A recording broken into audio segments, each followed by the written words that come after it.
Salam, hər vaxtınız xeyir. Bu dərsimizdə WH hərf birləşməsini öyrənirik.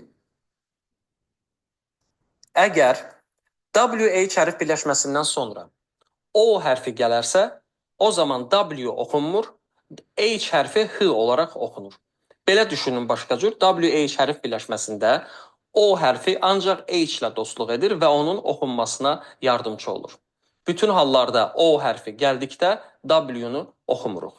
İkinci halda isə əgər WH hərf birləşməsindən sonra əlifbadakı digər hərflərdən biri gələrsə, yəni O-dan başqa hər hansı bir hərf gələrsə, o zaman isə W oxunacaqdır, H səssiz qalacaq. W-nun oxunuşunu isə əvvəlki dərslərdə də sizə demişdim.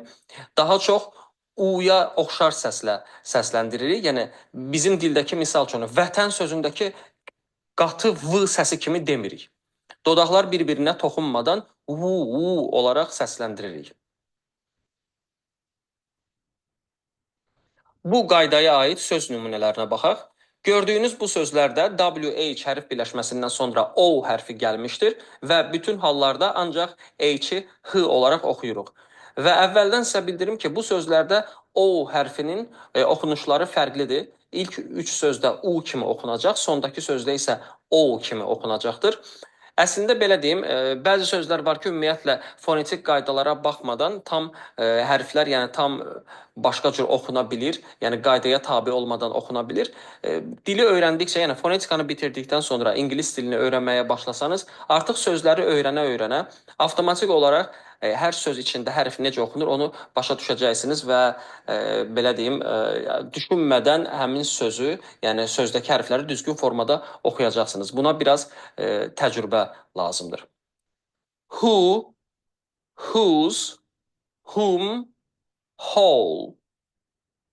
Who, whose, whom, whole. W oxunmadı, ancaq H hərfini H olaraq oxuduq. İlk 3 sözdə U olaraq oxundu O hərfi, sonda isə sehirli I qanununa görə, yəni qanuna tabe formada oxuduq. O hərfi əlifbadakı adı kimi oxundu. İkinci sözlər qrupuna baxaq. Burada isə WH hərf birləşməsindən sonra O-dan başqa digər bir hərflər gəlmişdir. Ona görə də WH-də bu dəfə, yəni WH hərf birləşməsində ancaq W-nu oxuyuruq, H səssiz qalır. Why, when, while, what, which, where. Why, when, while, what, which, where. Əsas məsələ WH-dən sonraki hərfə diqqət edirik və məndən sonra uca səslə təkrar edin. Who, whose, whom, whole, why, when, while, what, which, where. Son dərslərimizdə keçdiyimiz qaydalara aid söz nümunələrini məşq edək. Saytlər plus R qanununa aid olan sözləri oxuyuruq. Məndən sonra təkrar edin. Bark, mark, card, fork, corn, torn, burn, surf, turn, her, germ, fern, girl, bird, dirt.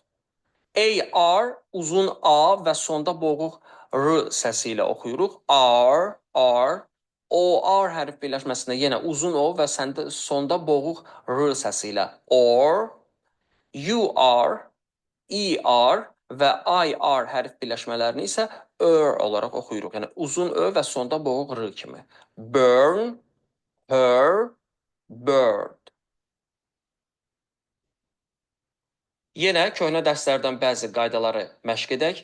AI, AY, OI, OY hərf birləşmələrini.